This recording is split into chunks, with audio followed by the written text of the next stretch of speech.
I hope you guys are having a great time whatsoever. It is summer 2022. This is insane. As you can see, I got a whole new hairstyle.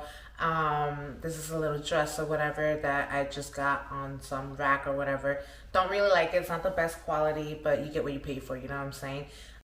This video, as you saw from the title, it's not going to be too deep in detail as I'm not even going to go into detail that hard because I don't want someone to tear me apart and whatever, but I have been, I really do feel such an amazing feeling inside my chest when people send me DMs, when people, excuse me, like, I hate when, like, dude, as of lately, my bras have been too big for like my outfits, so I have to go bra shopping. So that's the thing. Like, for example, the title says that I have insecurities. I don't know how to shop for myself because I generally feel like I've never even told my therapist this, but I feel like I have body dysmorphia. I feel like some days I view myself too big and other days I view myself like I haven't even made progress in my body and whatnot, but I've just been busting myself as a person. Like, I started shopping for myself more intimately. I started to shop for myself stylish. So literally I started to I know this video is gonna be so over the place and everything, but the only way I can give you examples if it's like really personal and whatnot. So like I just said, I started to shop for myself intimately, stylish, professionally.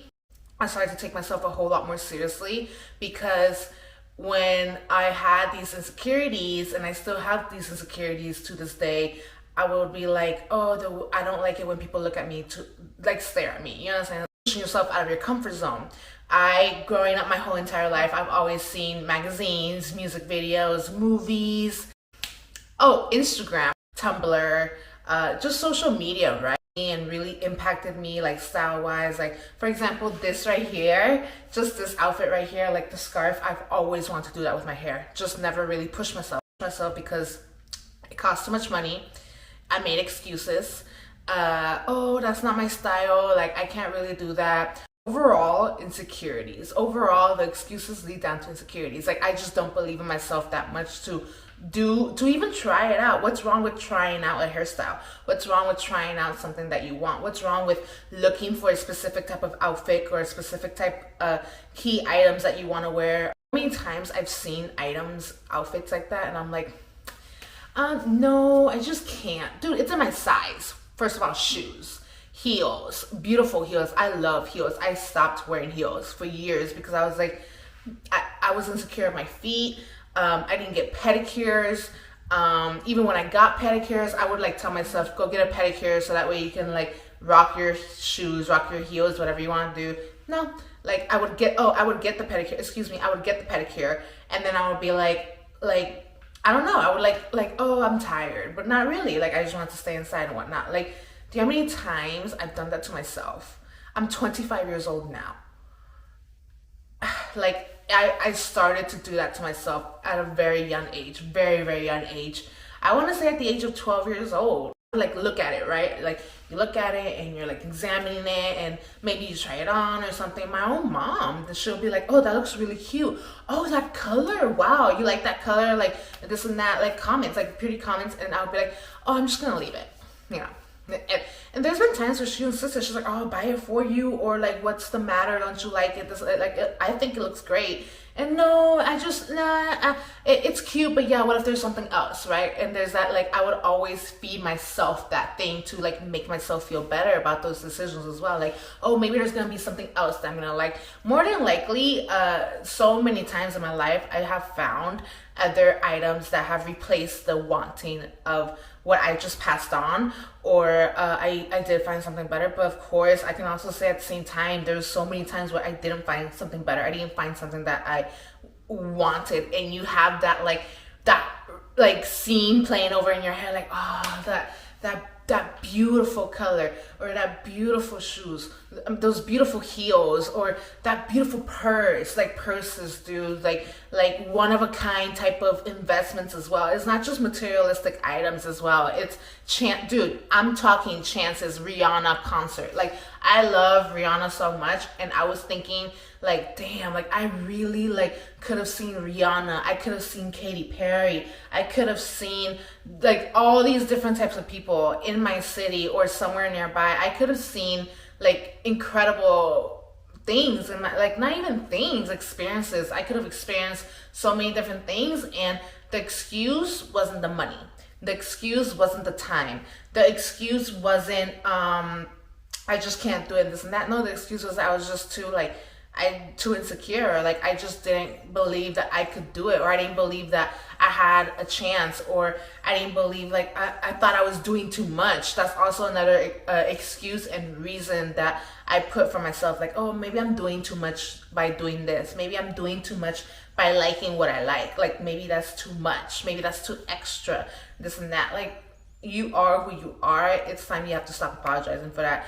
And I feel like as a person, I have all these insecurities, doubts, and problems within my own head because even people who were supposed to be, I know that the way I say this is very, very harsh. I was raised, the family that I was raised with, like I generally have even expressed this to my own therapist. I have told her, I'm like I've even told, dude, I don't care, okay? I have said this. Like I have had like very strong differences with my parents because they're like, oh, your family and this and that, like this and that, your family, this and that. My parents are talking to me about my family, this and that. And I'm like, that's not my family because when you guys were gone, like at work, and you left me with these people, not excuse me, not left me with these people, but you know, these people are in charge and whatnot, blah, blah. These people were nice people. Like these people would act a different way, like while you guys were at work and this and that, blah, blah. So I, as a person now grown up, I no longer feel secure. I don't want to show face. I don't want to be anywhere near them. And guess what? They're not my family members because how could a family member treat a child like that? Like a child, that's a child. Like how could you treat a child like that? Like that's just a little kid. Like imagine me treating a child like that. Like that's no excuse. Like that is absolutely no excuse. This and that. Like your job is to take care of that kid. Your job is to provide a safe space for that kid. Like you're crazy.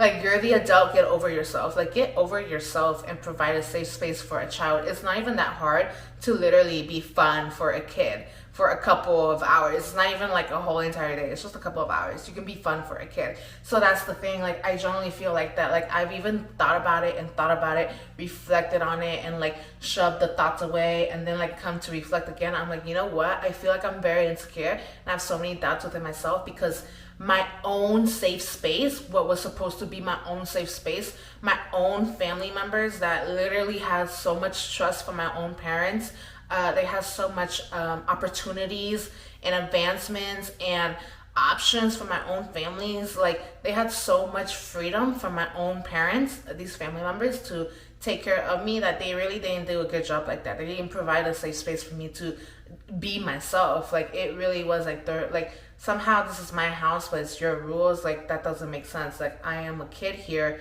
You know, like of course there has to be discipline, structure, rules. Of course there has to be routines and homework and rewards. There definitely has to be, like I said, structure and consequences to actions if there needs to be. But like, excuse me, not but. I meant what I said. Like these family members, like you know what? Now that I hit a certain age, I don't want to call you my family members. Like you guys are just weird. Like they've even admitted like what they've done and stuff like that, and I'm like, I have like, okay, first of all, I actually, you had a better internally. I've always thought about this internally. You had such a better chance not saying anything. Like I'm not even talking about family members, I'm talking about friends too, like friends who have tried to like come back into my life. Like they're not my friends, but it's a better example to say people who have tried to apologize to me and try to come back in my life. Like, you know what, you actually had a better chance.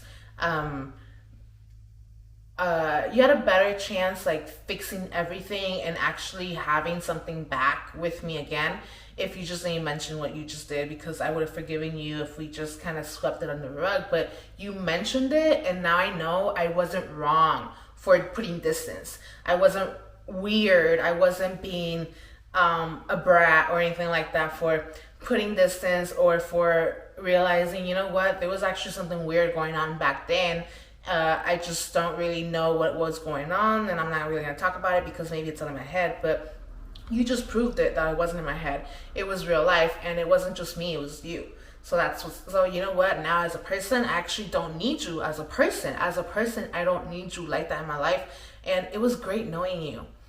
It was great knowing you, and I really appreciate the lack of time you put and the lack of effort you put into this relationship.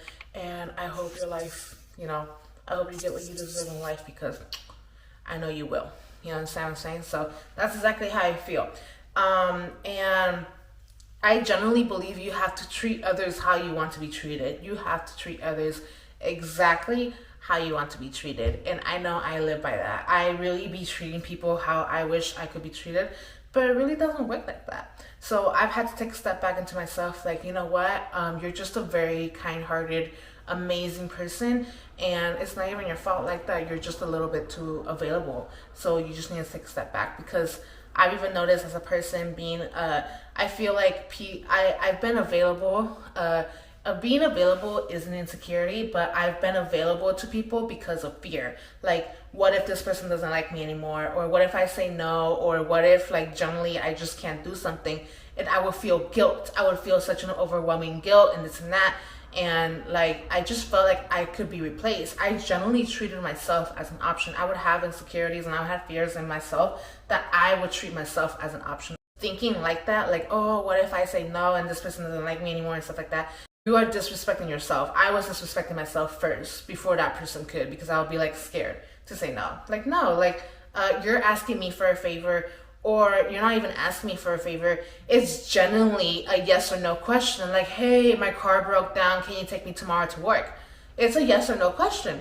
Can you or can you? And if someone tries to set you up, like if you have that fear inside your heart, like, oh, what if this person's testing me out? Or like, oh, I actually, like, it's a yes or no question, but you can't say no, you have to say yes, then that person's bad for you. That person all by themselves is bad for you. Like, that person is making you feel insecure to their own advantage, which is crazy.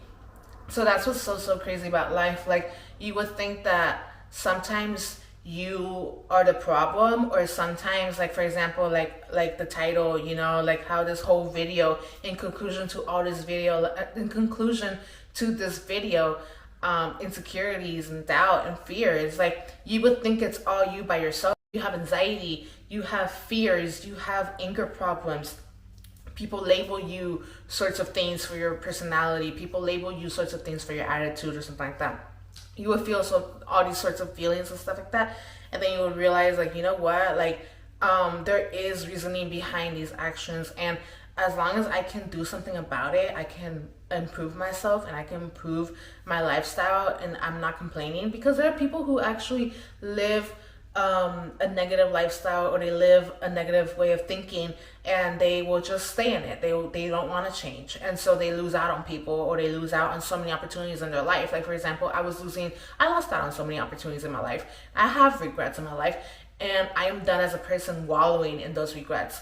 Yes, it hurts a little bit. Yes, sometimes when I remember, like, oh, I had this opportunity and I didn't do it, of course it's still gonna strike me sometimes. Like, sometimes the pain will be a little dull or a little bit greater. Sometimes I'll be like, like I said, I could have, woulda, shoulda, didn't do it. You know what? Instead of wallowing in it, I can use that as motivation. I can use that as fuel. And that's exactly what I want to end this video with, because next thing you know, I'm going to be sitting here for an hour or whatever, and we don't need to do that. So make sure you give this video a thumbs up. I love you. Take care. I hope you guys are having a great summer. Yeah.